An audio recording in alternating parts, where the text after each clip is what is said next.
Hey guys, so you can probably tell from just my eyes and my face and how puffy it is that I have been crying.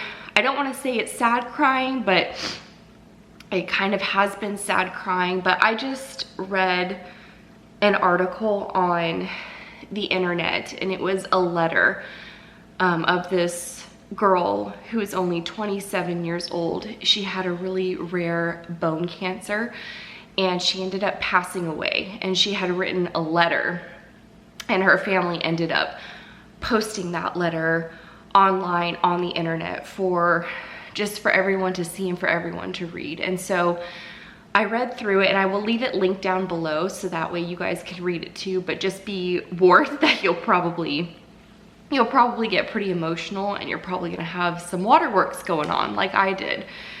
But it just, oh my gosh, it just really resonated with me, because to be taken by something as just cruel and pointless as cancer when you're 27 years old.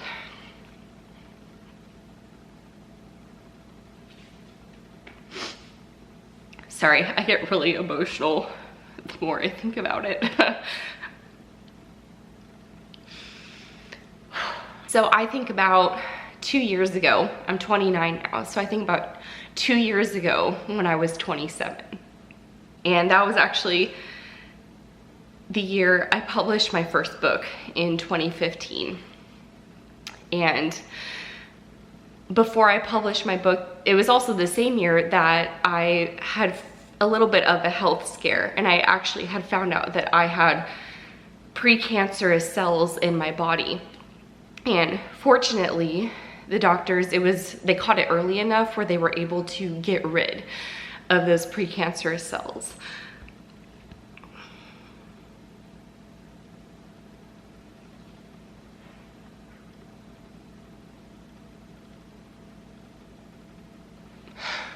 But there is not a single day that goes by where I don't think about that and how that easily could have been me. It could have been any of us. And I just really admire her strength in writing the letter. Everything she wrote, it just gave me all the feels.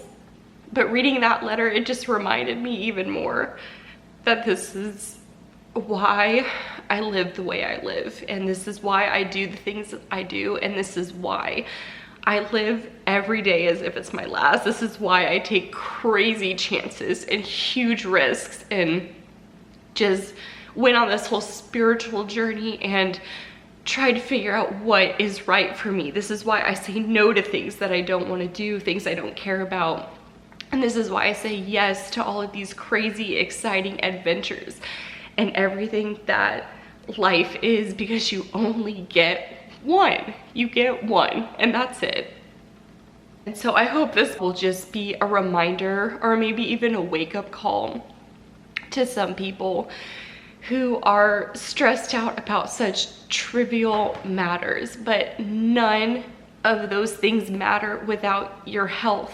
You may hate your job, you may be miserable and complain about it, but at least you're able to get out of bed in the morning and go to work. Like, some people are sitting in hospital beds right now, unable to breathe, unable to function, unable to do anything. And I feel like we forget about those things sometimes, that people are fighting these really difficult uphill battles every single day, and they don't know if they're going to make it through. So if you really just need some perspective on life, and just to remember that you're here for a purpose, and to not waste it away watching hours of Netflix and reality television and following celebrities that don't add any sort of value or purpose, to be honest, to this earth, then I just highly recommend reading that article and really just sitting with it, letting her words sink in. And I feel like if you've had a health related issue like I have in the past, it's really gonna strike a deep chord. And whenever you start doubting yourself or questioning yourself or asking yourself, am I good enough? It doesn't matter if you're good enough. You are healthy and you are able to do the things that you want to do. So do them. Do them, because there are so many people sitting in hospital beds right now that can't do them. So if you won't do it for yourself, do it for them. Do it for the people who have passed away to things like cancer at such young ages, or people who have died tragically in accidents that did not get to live out their purpose and their dreams. Do it for them. If you can't do it for yourself, do it for all the people who did not have the chance to do it, because you are blessed enough to have that chance. So there is absolutely no reason on this earth why you should not take it.